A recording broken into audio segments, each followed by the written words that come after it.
Bonjour tout le monde, bonjour les frères, bonjour tout le monde. J'espère que vous allez tous bien. Aujourd'hui, nous allons parler d'un sujet important. Nous allons parler de porter sa croix. C'est quoi porter sa croix? Quand Jésus disait à ses disciples de porter leur croix, qu'est-ce que ça voulait dire? Mais ici, nous allons parler de porter sa croix sur deux dimensions. Jésus a parlé de porter la croix dans la dimension chrétienne, dans la dimension de l'évangile. Mais avant de parler de cette dimension-là, je veux qu'on parle d'abord dans la dimension naturelle, la dimension de ceux qui ne croient pas en Jésus-Christ. C'est quoi porter leur croix? Et c'est quoi porter sa croix? En tant que quelqu'un, en tant qu'un être humain qui a donné sa vie à Jésus-Christ. Donc, en tant que chrétien, ça veut dire quoi porter sa croix? Et ça veut dire quoi porter sa croix en tant que païen? Porter ta croix en tant que païen doit, si tu comprends, automatiquement t'amener à croire en Jésus-Christ où tu auras la croix de Jésus-Christ à porter. Donc, il y a quelque chose qui est important à noter, très important, c'est que lorsque Lucifer a décidé dans le ciel de se rebeller contre Dieu, lorsqu'il a dit à Dieu, je veux moi aussi être un autre Dieu, ça on voit ça dans les évangiles, il s'est dit en lui-même, je monterai au sommet des nues, je prendrai la place, l'Éternel. Lucifer avait voulu se faire appeler un autre Dieu. Puisqu'il a réclamé ce siège, puisqu'il a réclamé cette place, Dieu ne l'a pas tué en lui disant, ok, parce que tu veux ma place, Dieu a déjà dit, mais laissons faire. Laissons, on peut voir, regardons un peu ce qu'il va faire. Il y a quelque chose, avant de commencer notre message d'aujourd'hui, il y a quelque chose d'important à noter, c'est que si tu te lèves contre Dieu, ou pour empêcher le plan de Dieu de s'accomplir, Dieu va toi-même t'utiliser pour accomplir ce plan-là. Lucifer a voulu se rebeller contre Dieu. La Bible nous dit aujourd'hui que Lucifer est le bâton dans la main de l'Éternel. En voulant faire mal à Dieu, Dieu l'utilise pour former les chrétiens. Donc, c'est quoi porter sa croix? Allons d'abord sur la définition que Jésus-Christ donne. Allons d'abord lire ce que l'Évangile nous dit en ce qui concerne porter sa croix. Ça se trouve dans Matthieu chapitre 16, verset 24. Alors Jésus dit à ses disciples, si quelqu'un veut venir après moi, qu'il renonce à lui-même, qu'il se charge de sa croix et qu'il me suive. Qu'il se charge de sa croix et qu'il me suive. Mais comme je l'ai dit tantôt, allons d'abord dans ce qui c'est que porter sa croix en tant qu'un païen, en tant qu'un homme naturel. Celui qui n'a pas cru en la parole de Dieu, en l'évangile, on appelle un homme naturel. Je ne sais pas si vous avez entendu le terme la malédiction des générations. Lorsque Dieu a créé le premier homme, Adam, et qu'il a donné cet ordre à Adam, tu ne mangeras pas le fruit défendu. Tu ne mangeras pas le fruit défendu, parce que le jour où tu mangeras, tu mourras. Adam n'a pas obéi à Dieu, il a désobéi à Dieu. Pourquoi est-ce qu'il a désobéi à Dieu? Il a désobéi à Dieu parce que l'ennemi, Satan, qui s'était déjà lui-même rebellé à Dieu, qui avait été rejeté du ciel, est venu comme dans un serpent, tenter Adam. Adam a suivi le conseil de Satan au lieu de suivre le conseil de Dieu. Ici, il fait très bien comprendre. J'espère que j'ai la capacité vraiment de mieux vous expliquer ça. Parfois, les choses spirituelles sont parfois un peu difficiles à expliquer. Mais je vais m'efforcer par l'Esprit de Dieu à nous amener là où je voulais qu'on arrive. Donc, quand Adam ici, le mot Adam, il faut savoir, ça veut dire homme. Tous les êtres qui occupent la face de la terre, on l'appelle chacun d'entre eux Adam. Donc Adam, ça parle d'un homme. Adam, ici, c'est le nom donné au premier être humain. Mais Adam parle du nom de l'être humain créé à l'image de Dieu. Donc, Adam, ici, avait été mis devant deux choix. Tu manges le fruit défendu, tu meurs. Ou tu ne manges pas le fruit défendu et tu vis éternellement. Dieu a mis devant Adam deux choix.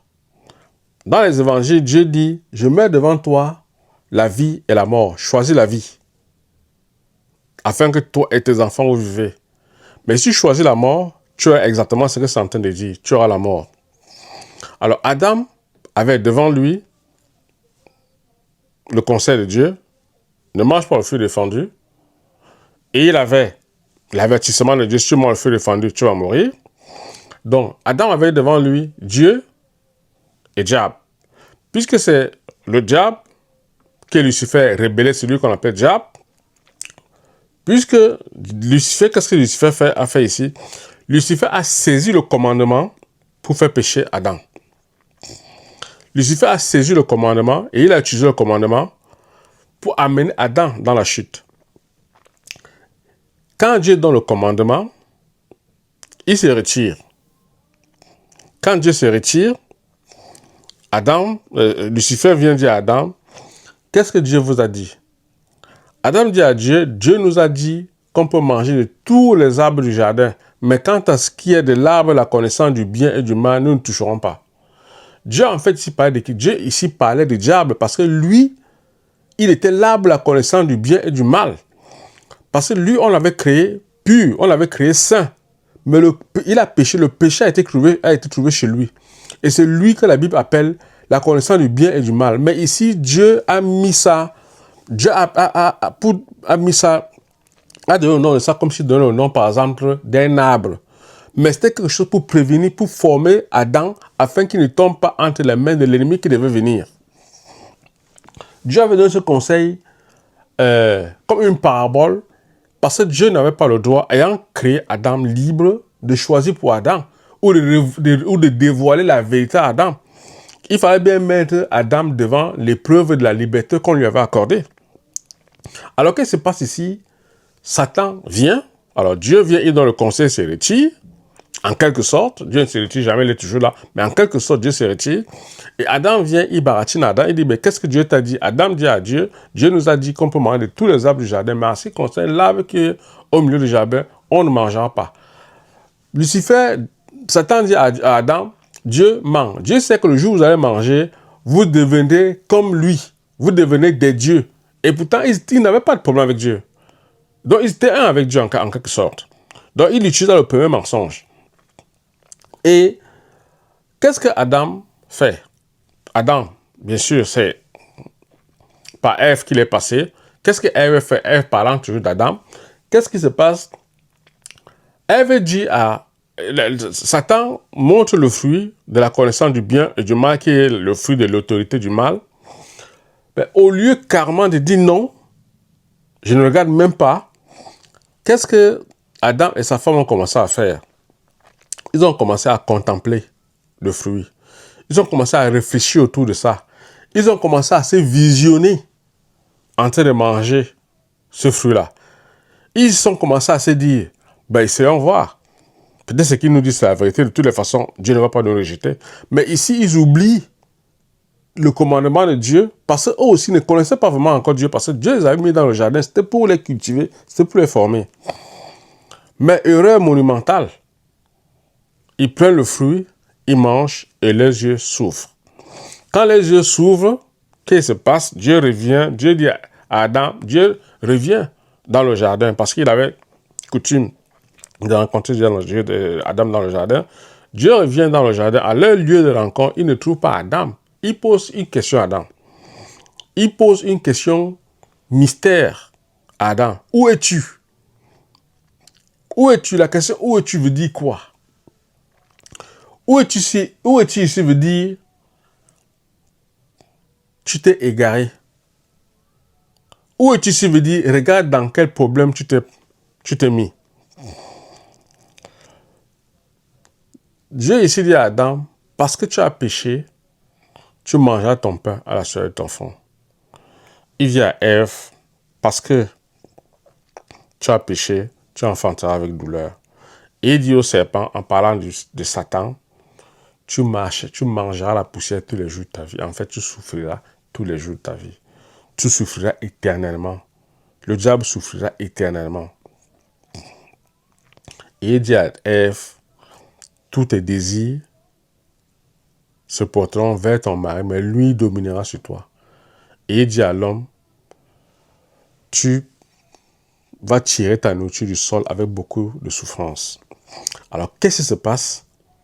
Il les chasse du jardin et l'ennemi prend Adam et sa femme et les embarque dans un voyage où il posera sur chacun d'eux une croix.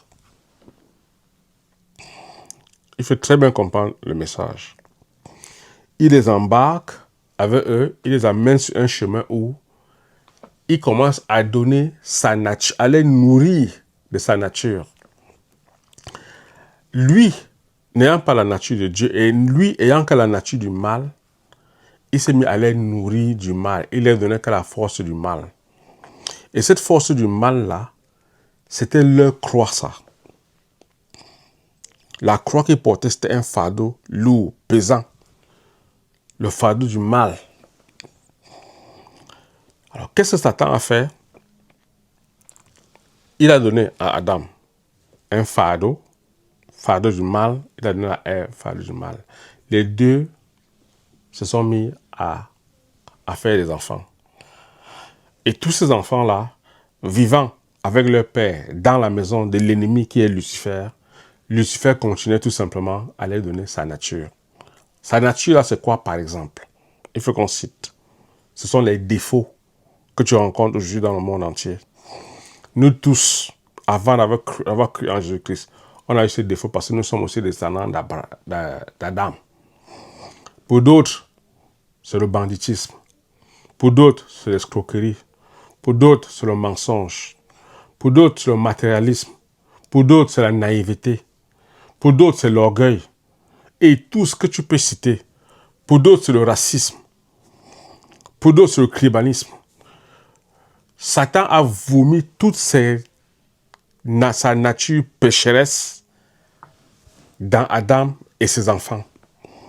Et chacun d'entre eux portait ce qu'on appelle ici le don de la malédiction. C'est ce qu'on appelle la malédiction qui vient de loin. C'est ce qu'on appelle la malédiction des générations. Ça est une malédiction qui court depuis très longtemps. Ça vient de la chute d'Adam. Quand l'ennemi les a amenés avec eux. Donc toi, qui me regarde, si tu n'as jamais donné ta vie à Jésus-Christ, tu as ce défaut-là.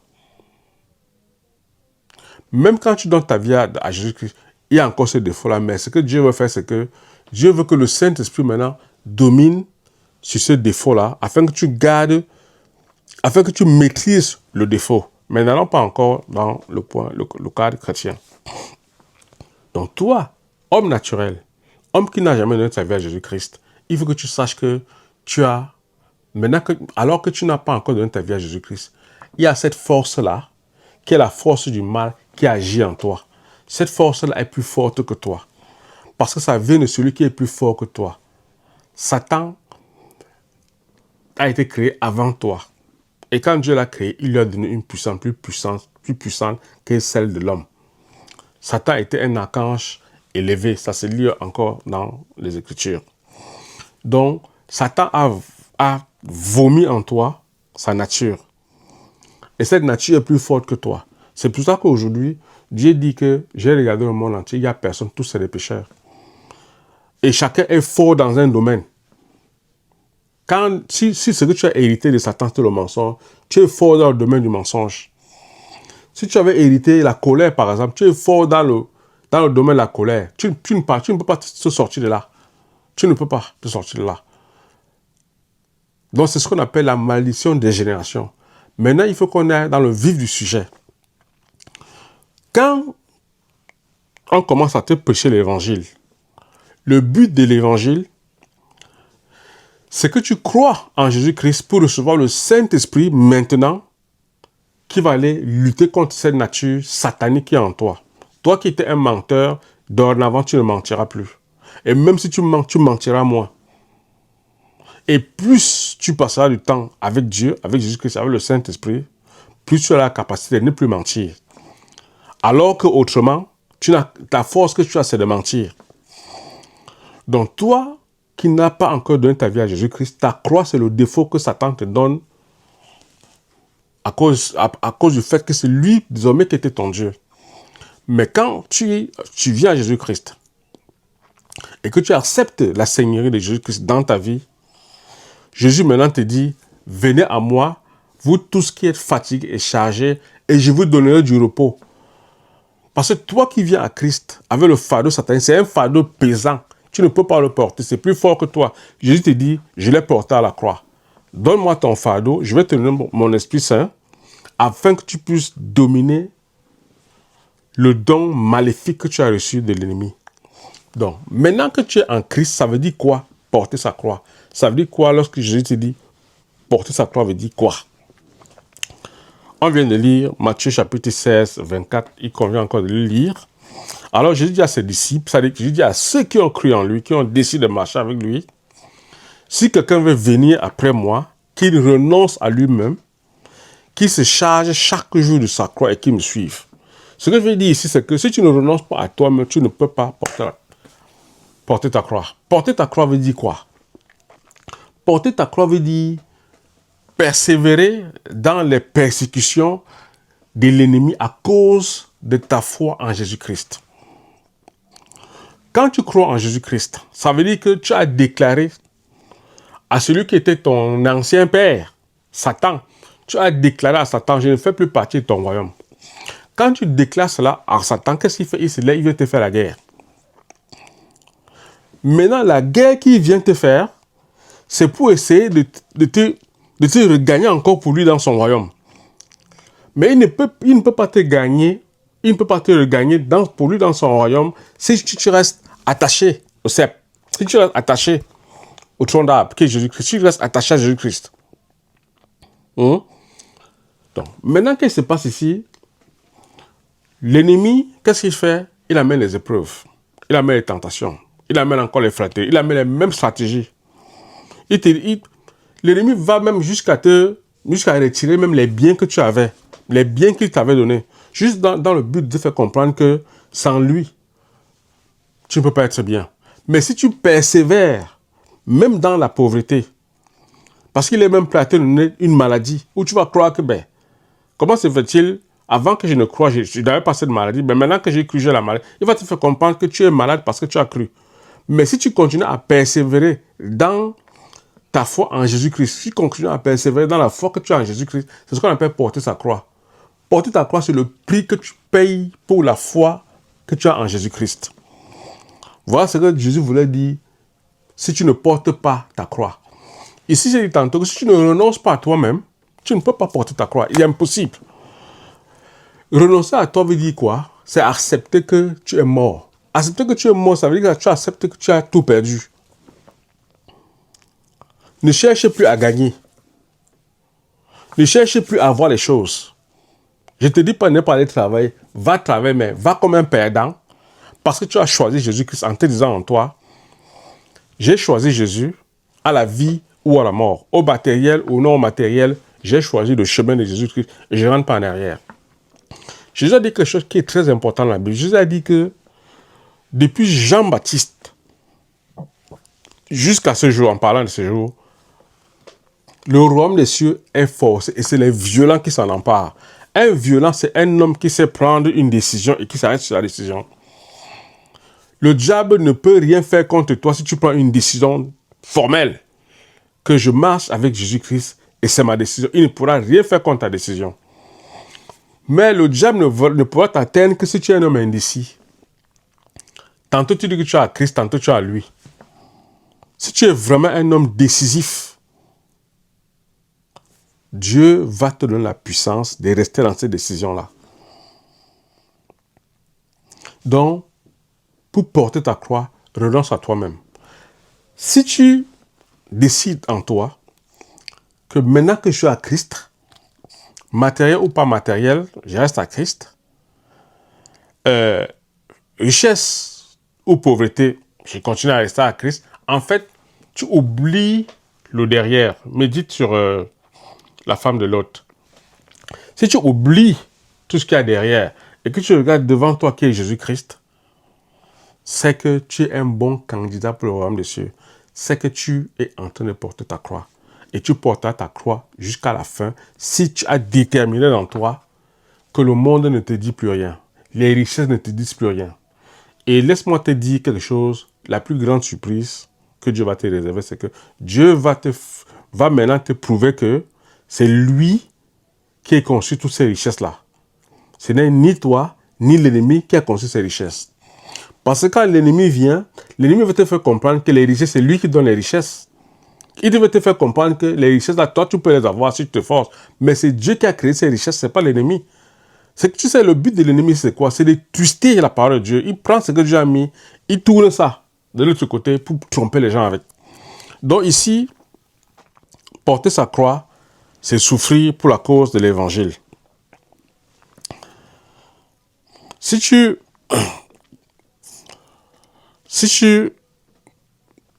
ne renonces pas à toi, ce que tu peux vraiment porter, si tu ne renonces pas à toi, tu peux vraiment vivre la vie chrétienne. Il y a un passage où Jésus a dit, Seigneur, non pas ma volonté, mais la tienne. C'est la même attitude que tu dois avoir. Tu dois dire à Dieu, tous les jours de ta vie, tout le temps pendant que tu traverses les épreuves, Seigneur, non ma volonté, mais ta volonté. Marie a donné une réponse spectaculaire. Lorsque les anges sont venus lui dire, oh, toi, une grâce t'a été faite. Tu porteras un enfant qui naîtra, on l'appellera Emmanuel, il sera le Fils de Dieu. Quand l'ange est venu annoncer à Marie qu'elle devait tomber enceinte, Marie n'a pas douté. Marie a dit, elle a donné une réponse vraiment qui me touche. Marie a dit, je suis la servante du Seigneur, qu'il me soit fait selon sa parole. Merde, si tu gardes cette parole-là avec toi devant l'ennemi, mon gars, tu as gagné ta vie. Tu es entré dans le paradis. Parce qu'il y a un terme qu'on dit souvent dans le monde, c'est que Cabri-Mort n'a pas peur de couteau. Si tu te résous que j'ai donné ma vie à Jésus, c'est à la vie et à la mort, c'est que tu as gagné ta vie. Jésus a dit quelque chose de très important. Il a dit, celui qui voudra sauver sa vie, la perdra. Mais celui qui voudra perdre sa vie à cause de moi, la retrouvera. Si tu détermines en toi que le matériel désormais, que tu l'as ou pas, c'est le chemin de Dieu que tu cherches, c'est que tu retrouveras ta vie. Tu auras 1000 fois mieux que cela. Un jour, Pierre a posé une question à Jésus. Il a dit à Jésus, Seigneur, nous avons quitté nos terres, nous avons quitté nos femmes, nous avons quitté nos familles pour te suivre. Que nous adviendra-t-il? Ça dit que notre part sera quoi? Qu'est-ce qu'on bénéficiera d'avoir quitté nos pères et nos mères? D'avoir laissé nos femmes et nos enfants derrière pour te suivre et te servir dans le chemin de l'évangile. Jésus a dit que vous recevrez au centuple. Et plus tard, vous hériterez la vie éternelle. Ça veut dire quoi, au centuple? Tu ne peux pas compter le centuple. Parce que c'est Dieu. Dans le centuple, c'est multiplié par 100. Donc, 1 multiplié par 100 fois 100. Ça veut dire que il n'y aura pas de comparaison. Et plus tard, tu hériteras la vie éternelle. Comment peux-tu me dire que quelqu'un peut vivre éternellement pauvre? C'est impossible. Donc,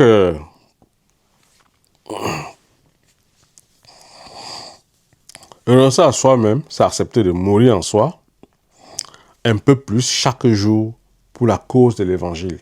Donc, c'est quelque chose que tu as résolu. La persécution va venir. Tu dois te résoudre de mourir chaque jour. Et puis, plus tu meurs, plus quand la mort vient, elle ne te dit plus rien. Parce que tu es déjà mort. Tu es déjà mort. Donc, c'est de choisir de mettre en pratique la volonté de Dieu devant chaque situation, devant chaque obstacle auquel tu seras confronté. Bon, nous allons lire Luc 6, du verset 27 au verset 29, où Jésus disait, « Mais je vous dis, à vous qui m'écoutez, aimez vos ennemis, faites du bien à ceux qui vous haïssent, bénissez ceux qui vous maudissent, priez pour ceux qui vous maltraitent.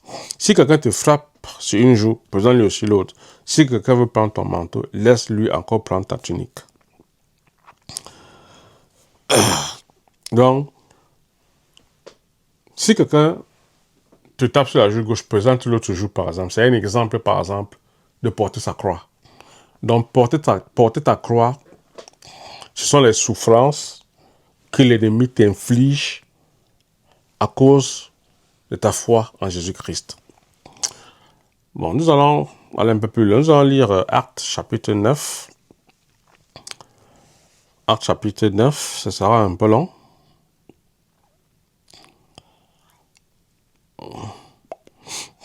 Mais il faudra le lire pour essayer de comprendre ce que veut dire porter sa croix. Parce qu'en fait, ta croix, ce n'est pas que c'est Dieu qui te donne la croix à porter. C'est l'ennemi qui vient te donner une croix à porter pour te décourager. Mais Dieu laisse faire. Dieu laisse faire parce que Dieu utilise la croix qu'on te donne pour te former. J'ai dit tantôt dans une de mes émissions que si tu veux empêcher Dieu d'accomplir son acte, Dieu t'utilise toi-même pour former ses dents. Dieu t'utilise toi-même pour amener son plan à exécution. Lucifer a voulu se rebeller contre Dieu. Dieu l'a utilisé. Aujourd'hui, il est en train de l'utiliser encore jusqu'à présent pour former les chrétiens. La croix, par exemple, de Jésus-Christ, c'était quoi? C'était de mourir pour les péchés. Ce n'est pas forcément Dieu qui lui avait mis cette croix-là, mais c'est les péchés qui avaient posé ce fardeau, cette croix-là sur le dos de Jésus-Christ. Mais à cause de l'amour qu'il avait pour son Père, à cause de nos péchés, à cause de son amour qu'il avait pour nous, il a dit, je porterai ma croix pour honorer le Père, parce que le plan du Père, c'est que je porte ma croix jusqu'à mes derniers jours. Donc, nous allons lire Acte 9 à partir du verset 1. Cependant, Saül, respirant encore la menace et le meurtre contre les disciples du Seigneur, se rendit chez le souverain sacrificateur et lui demanda les lettres pour les synagogues de Damas, afin que, s'il trouvait des partisans de la nouvelle doctrine, hommes ou femmes, il les amena liés à Jérusalem. Comme il était en chemin et qu'il approchait de Damas, tout à coup, je crois qu'il nous convient de relire ça.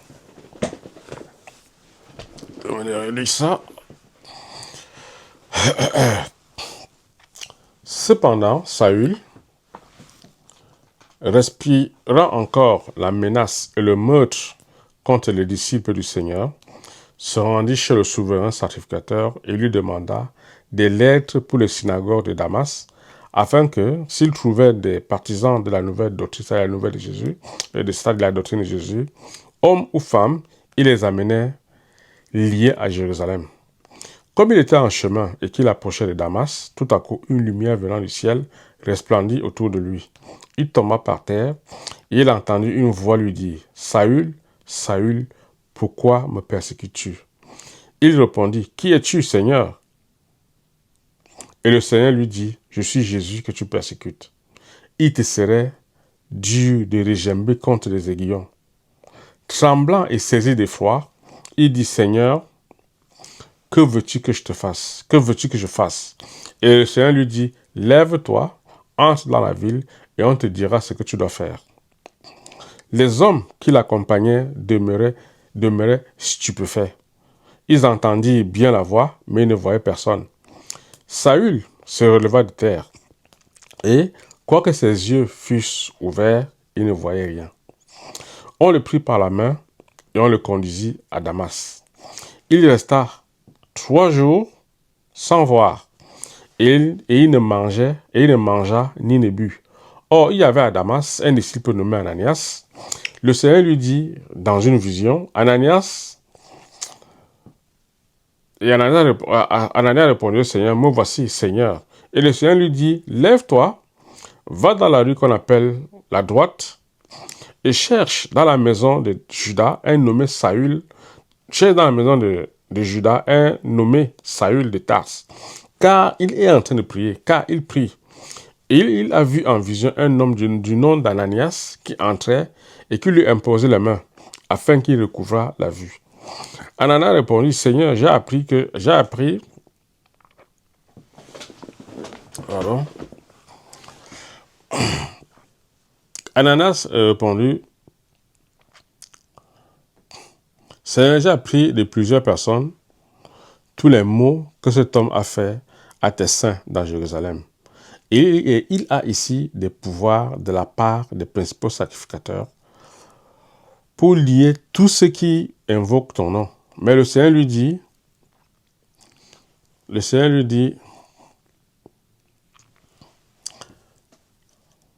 va et impose-lui les mains, car cet homme était l'instrument que j'ai choisi pour porter mon nom devant les nations, devant les rois et devant les fils d'Israël.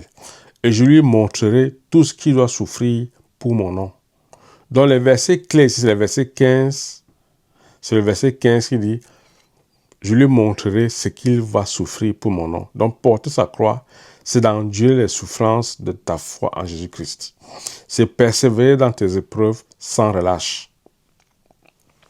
Donc, porter sa croix ici, pour l'apôtre Paul, par exemple, quand Jésus lui est apparu sur le chemin de Damas, Jésus dit à Ananias, va impose les mains qu'il recouvre la vue, car il va souffrir à cause de mon nom. Ce n'est pas Jésus qui met la souffrance sur lui, mais l'apôtre Paul sera persécuté à cause de sa foi en Jésus-Christ. Mais s'il persévère dedans, c'est ce qu'on appelle porter sa croix. Donc, en conclusion ici, la croix, par exemple, de Jésus, c'était le prix qu'il devait payer pour la rémission des péchés du monde. Porter sa croix, c'était endurer ses épreuves sans commettre de péché jusqu'à sa crucifixion devant les tentations et les persécutions de Satan. Donc, il faut savoir que personne d'autre n'a payé un prix pareil. Personne n'a payé ce genre de prix. Et la Bible, s'il faut lire, par exemple, dans Hébreux 12 pour chuter ce message, Hébreux 12, 1, nous donc aussi, puisque nous sommes environ d'une si grande nuée de témoins, rejetons tout fardeau et le péché qui nous enveloppe si facilement et courons avec persévérance dans la carrière qui nous est ouverte. Hébreux 12, 2. Ayant les regards sur Jésus, le chef et le consommateur de la foi, qui, en vue de la joie qui lui avait été réservée, a souffert la croix, méprisé l'ignominie et s'est assis à la droite du trône de Dieu. Hébreux 12, 3. Considérez en effet celui qui a supporté contre sa personne une telle opposition de la part des pécheurs, afin que vous ne vous lassiez point, l'âme découragée. Donc ici, on a essayé de brosser. C'est que porter sa croix en tant qu'un homme naturel, reconnaître et demander de l'aide à Jésus-Christ et venir maintenant à Christ et porter ta croix qui est supporter les épreuves à cause de ta connexion à l'évangile de Jésus-Christ. Donc j'espère que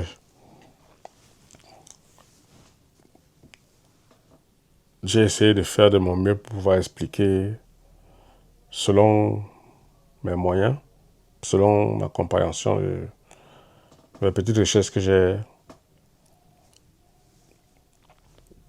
mes petites recherches dans l'évangile. Donc c'est très important ces choses-là. C'est très important ces choses-là. Tu as une croix qui t'avait été imposée à cause de ton péché. Et maintenant, tu as une autre croix. Tu as une croix d'entrer dans le péché et tu as une croix de sortir du péché en quelque sorte. Donc, tu es entré dans le péché, on t'a donné une croix. Cette croix-là, passer le temps à te punir, à te maudire, à t'exposer à la colère de Dieu. Mais si tu crois en Jésus-Christ, tu portes une autre croix. Ça veut dire que Dieu va voir cette persévérance-là qui est en quelque sorte la preuve de ton amour pour Dieu. Donc ta croix que tu portes, en fait, ce n'est pas ta croix qui te donne le salut. Jésus-Christ t'a déjà donné le salut. Mais ta croix que tu portes, ça fait de toi un homme digne. Ça fait de toi un chrétien digne.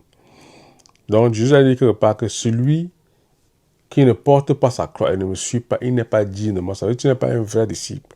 Parce qu'il n'y a pas de disciples sans persécution. Il n'y a pas de disciples sans épreuve. Il n'y a pas de disciples sans épreuve. Si tu as donné ta vie à Jésus-Christ, le diable va t'éprouver. Mais plus tu résistes au diable par la puissance du Saint-Esprit, par la communication avec Jésus-Christ, par la force, la puissance du Saint-Esprit, plus tu grandis en tant que... Tu grandis dans ton homme intérieur. Tu grandis en tant qu'un enfant de Dieu. Et plus tu grandis, plus tu es couronné. Plus tu grandis, plus tu es couronné. Donc c'est très important. Très important de savoir ces choses-là. Donc voilà en quelque sorte ce que je voulais dire. Ok, ciao.